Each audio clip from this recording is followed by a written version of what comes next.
Well, the name of this story is Emma and the Scary, Scary Night at Camp. It was actually written by Grandpa for your cousin Emma after she had gone to camp when she was a little younger. Well, here we go. I remember hearing a scary monster story once. It was about a sweet little girl who went away to camp, just like you. And the weird thing is, the girl's name was Emma. Well, one night when she was staying at camp, she was in her cabin with the other girls and their counselor, and they were telling each other scary monster stories. And you know what happened? Oh, no. No, I do not want to tell you. You will get too scared. You will never want to go to camp again. You will want to stay home in your safe, nice, warm bed. No. I don't think you should read any more of this story, because when you hear what happened to that sweet little Emma, you will be terrified. You will not be able to sleep. Oh, you are still reading? This is the time to stop. Stop reading. This is way too frightening for you. Stop. Well, I see you are not going to stop. You really want to know what happened to Emma? You think you can handle it? We will see if you can handle it. We shall see. Maybe you should borrow a phone and call your mom now, just in case. Remember, I warned you.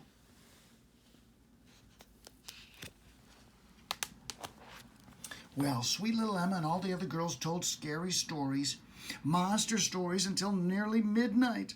Finally, the counselor told the girls it was time to get some rest. One by one, the girls drifted off to sleep until one girl was awake. It was only Emma. Oh, she tried to sleep, but the harder she tried, the wider awake she felt. She stared out the window and watched clouds glide past the moon. She listened to the wind moaning through the trees, and she tried very hard not to think about all the scary stories the girls had told. "This is silly," she whispered. "There are no monsters." Saying it aloud made her feel better. She smiled, and she knew she would be able to sleep now. And that is exactly the moment she heard the noise. A scratching noise. And it was coming from the cabin door. Something was outside the cabin trying to claw its way in. No, that was impossible. She was just imagining it. She had to be. Emma held her breath and listened, but she heard it again. Scratching, scratching, scratching. She could hear the claws of some monster trying to get into the cabin. And deep down in her heart, she knew the monster was coming for her. The monster wanted her and was going to claw its way into the cabin to get her. Emma was afraid to move. She didn't dare blink. What kind of monster could it be? Maybe some slimy thing that crawled out of the Mississippi River and slithered over to camp.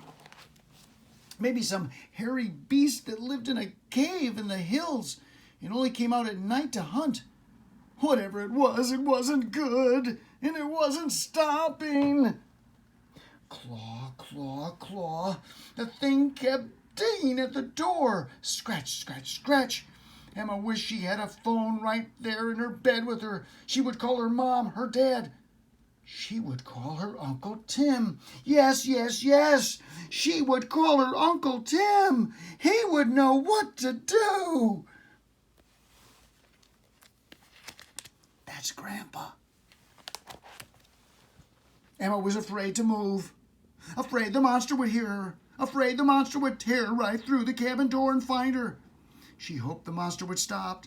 Hope it would leave and crawl back in its cave or slither back to the Mississippi River and never come out. But the monster did not stop.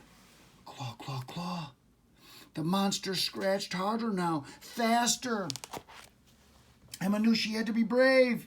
She had to do something before the monster got through that door and ate every single girl in the room. She took a deep breath and screamed. She screamed louder than she had ever screamed before, louder than her brother screamed when he was getting tickled. The other girls woke up and started screaming too. The more they screamed, the more Emma screamed. Why is everybody screaming? It was the counselor's voice. Stop screaming, she shouted again. Emma held her hand over her mouth, and the other girls stopped too. Who started the screaming? The counselor asked. I did, Emma said. I heard a monster clawing at the door. I was scared. A monster? The counselor whispered. Are you sure? Yes, Emma said. It has claws and sharp teeth, and it wants to get in here. Just listen. One of the girls put a pillow over her head. The girls got very quiet. Emma held her breath. Scratch, scratch, scratch. The monster was still there. See? Emma whispered. The whole room of girls started whimpering. Claw, claw, claw. I want my mama, one of the girls cried. It's going to eat us all up.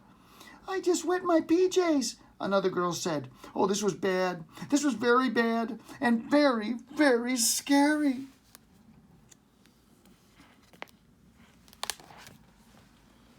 Oh, I bet you wish you did not read this story, am I right? Well, it's too late to stop now. If you stop, you will never know what happened to the sweet little girl named Emma who went to camp. Okay, let's get back to our scary story. Shh. The counselor stood out of her bed. No more crying. We are girls. We are brave. We must work together to scare the monster away. She grabbed a broom and held it like a lightsaber. Grab a weapon, girls, she said, and follow me. One by one, the girls climbed out of their beds. Some grabbed their pillows, ready to swing it at the monster.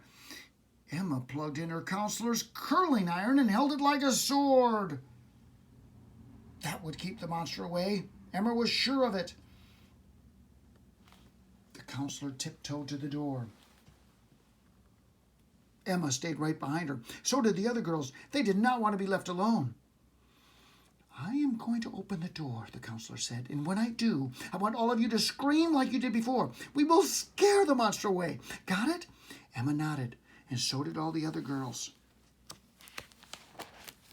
Scratch, scratch, claw. The monster was still trying to get in. The counselor put her hand on the doorknob and turned it slowly, very slowly. Emma swallowed hard, held her breath. The counselor whipped open the door. Scream! And Emma screamed, and the girls screamed, and the monster looked so scared it could not move.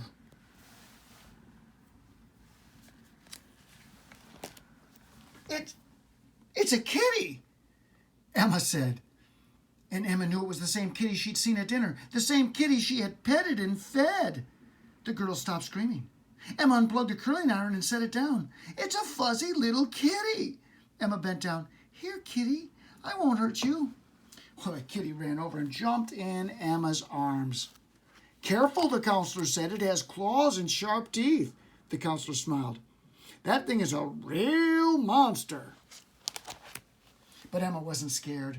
Not anymore. She marched back to her bed, still holding the kitty. The kitty looked very happy. It curled up on the pillow beside her. All the other girls climbed back into their beds, except the girl who wet her PJs, of course.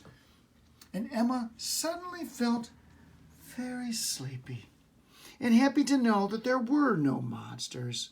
She smiled to herself when she remembered how scared she was when she heard the kitty scratching at the door. But she was right about one thing. The kitty was definitely trying to find her, and she was really, really happy she did. So, Emma, there's your scary story. I hope you will be able to sleep now. If you can't, don't blame Uncle Tim. I warned you not to read the story. Please don't tell scary stories at camp. And please, please, please, always stay away from dangerous and scary animals like sharks, alligators, snakes, and cats. And whatever you do, stay away from kitties.